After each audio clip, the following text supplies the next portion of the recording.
रात के शिफ्ट से घर लौटते वक्त लिफ्ट के दरवाजा बंद होते ही निशी को एक एसएमएस आता है। एसएमएस में लिखा होता है कि सावधान, लिफ्ट में हत्यारा हो सकता है। इसके बाद निशी ने लिफ्ट के अंदर बाकी 5 लोगों को देखा तो देखा कि वो भी डरे हुए थे कि तभी अचानक लिफ्ट तेजी से गिरने लगती है और फिर रुक जाती है। दरवाजे पर खड़ी महिला बार बार ओपन बटन दबा रही थी लेकिन लिफ्ट पर कोई प्रतिक्रिया नहीं हो रही थी। फिर उसने इमरजेंसी बटन दबाया लेकिन वह भी काम नहीं कर रहा था। इसके बाद वह लिफ्ट के दरवाजे को जोर जोर से पीटने लगी। पास में खड़ा बच्चा यह सब देखकर डर जाता है और अपनी दादी से लिपट जाता है। निशी गौर करती है कि उसके लेफ्ट साइड एक आदमी खड़ा होता है जो सूट पहने हुए है। वह पहले काले फ्रेम वाला चश्मे के साथ था लेकिन लिफ्ट के गिरने से उसका चश्मा नीचे गिर गया है और इस उथल पुथल में किसी ने उसका चश्मा कुचल दिया है। निशी के राइट साइड एक कॉलेज का छात्र खड़ा था जो काले बैग के साथ कोने में दबा हुआ खड़ा था।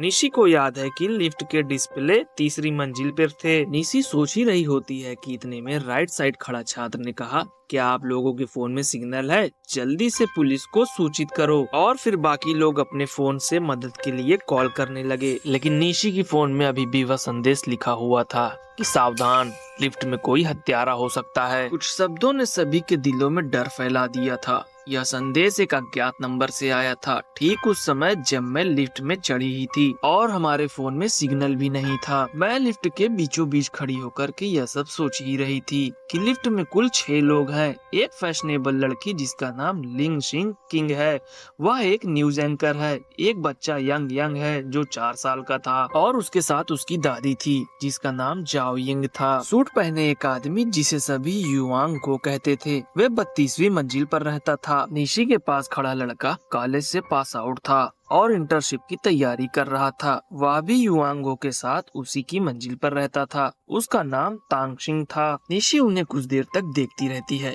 और सोचती है कि क्या लिफ्ट में सच में कोई हत्यारा हो सकता है। निशी इन सबको देखकर सोच ही रही होती है कि लिंग शिंग ने नाराज होकर के कहा, क्या बकवास है। वह लिफ्ट के इधर उधर देख रही थी जैसे कि कोई कैमरा ढूंढ रही हो और युआंगो का चश्मा भी टूट चुका था और वह अपने फोन की स्क्रीन को बहुत ध्यान से देख रहा था। तभी उसने अचानक डर से चीख मारी, तुम लोग हत्यारे हो। जिस पर यांग यांग की दादी युआंगो को ताना मारते हुए कहती हैं कि आज सुबह ही मैंने खाने में मछली बनाई थी, तो क्या मैं हत्यारी हो गई? निशी को समझ आ चुका था कि हम सभी के फोन में एक जैसा ही संदेश आया था कि सावधान, लिफ्ट में कोई हत्यारा हो सकता है। लिफ्ट में खड़े लोग सभी भ्रमित थे और सोच रहे थे कि यह किसी प्रकार का मजाक होगा।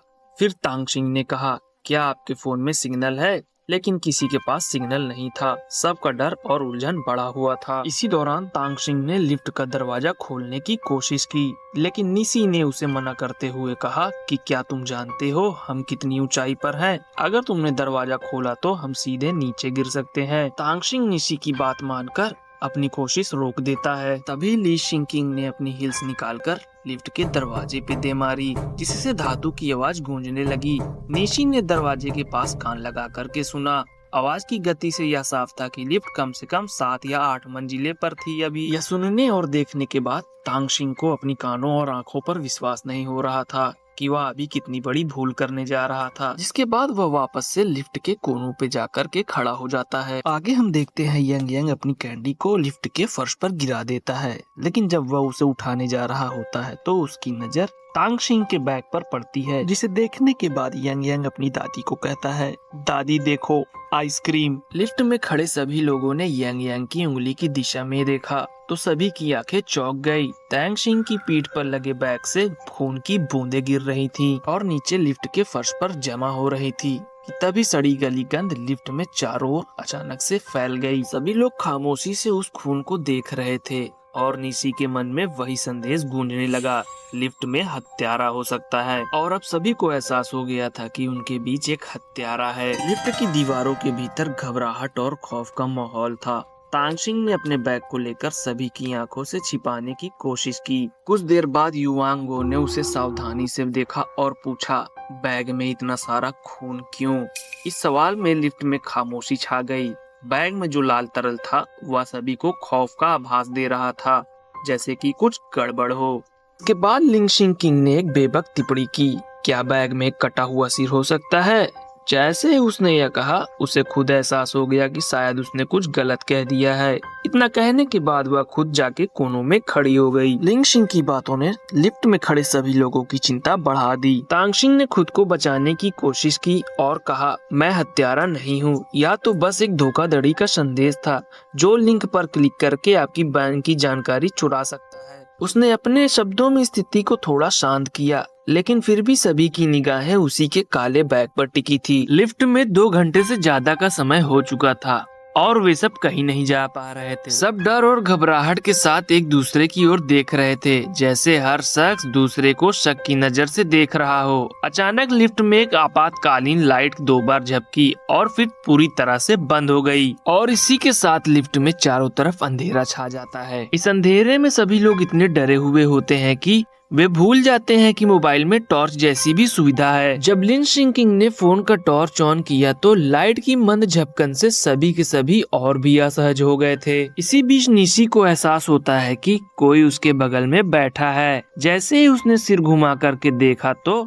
यंग यंग की दादी उसके पैरों पर गिरी पड़ी थी। जैसे ही निशी की नजर यंग यंग की दादी पे पड़ती है तो वह देखती है कि यंग यंग की दादी अब मृत पड़ी थी और उसके शरीर से खून बह रहा था। यह दृश्य देखने के बाद लिफ्ट में सभी लोग अब अंदर से हिल चुके थे। इसके बाद निशी सोचती है कि तांगसिंग के बैग से निकल रहे खून और अब यंग यंग की दादी की हत्या से ये साबित हो चुका था कि लिफ्ट में सच में कोई हत्यारा है और अब सभी का शक तांगसिंग पर जाता है। तांगसिंग स्थिति का जायजा लेते हुए खुद ब खुद कहता है कि नहीं नहीं, मैं यह नहीं हूँ, मैंने उसे नहीं मारा। जिस पर युआंगो कहता है कि आज सुबह ही मैंने तुम लोगों को गार्डन में झगड़ते हुए देखा था और अब तूने इसका फायदा उठा करके उसको मार दिया। जिस पर तांगसिंग कहता है कि नहीं नहीं, यह सच नहीं है, मैंने तो बस अपना हाथ बढ़ा करके थोड़ा सा उसको धक्का दिया था क्योंकि वह मेरे बैग से चिपक रही थी। तांगसिंग के बार बार न कहने से युआंगो को बहुत ही ज्यादा गुस्सा आ जाता है और वह तांगसिंग के साइड जाकर के तांगसिंग को धक्का मार देता है और वह कहता है कि तूने ही जाओ यंग को मारा है, तू ही उसके सबसे ज्यादा नजदीक खड़ा था और तो और तेरे ही बैग से खून बह रहा है, क्या पता तूने ही अपने बैग में किसी का सिर काट के रखा हो। युआंगो लिंगशिंग को बुलाते हुए कहता है कि इसका बैग उतारने में मेरी मदद करो और देखो कि इसके बैग में क्या है, क्या इसमें कोई जोरदार हथियार है या फिर किसी का कटा हुआ सिर। लिंगशिंग वैसा ही करती है जैसा कि युआंगो उसे कहता है। वह तांगसिंग का तो बैग उतारने में युआंगो की मदद कर देती है, लेकिन उसे खोलने की हिम्मत नहीं कर पाती और वह बैग निशी को पकड़ाते हुए कहती है कि मुझे किसी का कटा हुआ सिर नहीं देखना, ये लो तुम ही देखो कि इसमें क्या है। निशी बड़े ही असहज मन से लिंगशिंग से उस बैग को ले लेती है और जब वह उसे खोल कर देख रही होती है तो बैग के अंदर से एक बहुत ही सड़न सी बदबू आने लगती है। जिसके बाद निशी बैग में अपना हाथ नहीं डालने का फैसला करती है और तांगसिंग के बैग को उल्टा कर उसके सारे सामान को लिफ्ट के फर्श पर बिखराने लगती है। जब तांगसिंग का बैग खाली हो जाता है तो लिफ्ट में सभी लोगों की आंखें खुली की खुली रह जाती हैं। बैग के अंदर से एक काला गुठीला निकला, ना वो किसी का सर था और ना ही कोई जोरदार हथियार, वह तो सिर्फ एक काली बिल्ली थी जिसका पेट खुला हुआ था। निशी ने सोचा यह तो सिर्फ एक छोटी बिल्ली है जो पहले प्लास्टिक के बैग में थी और अब लिफ्ट के फर्श पर गिरी पड़ी थी और उसके खून से पूरा बैग लाल हो गया था। यह वही चीज थी जो तांगसिंग हमसे छुपाना चाहता था। असल में तांगसिंग को जानवरों को मारने का शौक था और वह नहीं चाहता था कि कोई इसे देखे और लिंगशिंग वहाँ देखो कहते हुए कांप रही थी। जिसके बाद युआंगो एक नजर तांगसिंग की तरफ देखता है और फिर निशी की तरफ और निशी को कहता है कि इसके बैग की फिर से तलाशी लो। निशी इस बार नफरत के साथ बैग के सारी चीजें निकालने लगी। जब सारी चीजें बाहर आ गईं, तो सबको पता चला कि इस बार उसके बैग में ऐसी कोई भी चीज नहीं थी जिससे किसी की नस काटी जा सके। उसके बैग में एक खुली हुई बिल्ली और एक प्लास्टिक का बैग जो खून से भरा हुआ था और कुछ टिश्यू के पेपर थे और एक मोबाइल चार्जर भी था और इन सब चीजों के अलावा उसके बैग में कुछ भी नहीं था। जिसके बाद तांगसिंग युआंगो को घूरते हुए कहता है, मैंने तो सिर्फ उसे धक्का दिया था, मैं तो सिर्फ छोटे जानवरों को ही मारने की हिम्मत रखता हूँ, मैं इंसान को कैसे मार सकता हूँ। तुम लोगों ने मेरी तलाशी ली है, मेरे पास ऐसा कोई भी चीज नहीं है जो किसी को मार सके। जिसके बाद तांगसिंग युआंगो को कहता है कि तुम तो वही हो जो लोगों को मारते हैं, क्या पता तुम ही ने इसको मारा हो क्योंकि तुमने भी अपनी वाइफ को मारा है। वो घुंघरेलो बालों वाली औरत 3 दिन पहले मैंने उसे तुम्हारे कमरे में देखा था, तुम दोनों के बीच भयानक झगड़ा हो रहा था और उसके बाद तुम लोग बिल्कुल शांत हो गए और उसके बाद से मैंने तुम्हारी वाइफ को कभी नहीं देखा, बल्कि अगले दिन रात को 2-3 बजे मैंने तुम्हें एक लाल सूटकेस में देखा था। हो सकता है तुम्हारी वाइफ अभी भी उसी के अंदर हो। युआंगो थोड़ी देर चुप रहने के बाद कहता है कि तू क्या बकवास कर रहा है। मेरी वाइफ और मेरे बीच झगड़ा हुआ था, लेकिन बाद में हमारे बीच सब कुछ ठीक हो गया था और दूसरे दिन वह जाने वाली थी, लेकिन उस रात उसको बुखार आ गया तो वह मेरे घर पर ही रुक गई और अब तू कह रहा है कि मैंने उसे मार दिया। लगता है कि तू पागल हो गया है। इस वीडियो की पार्ट 2 हम बहुत ही जल्द लाएंगे। तब तक आप हमारे वीडियो को लाइक या फिर हमारे चैनल को सब्सक्राइब या फिर आप हमें फॉलो भी कर सकते हैं।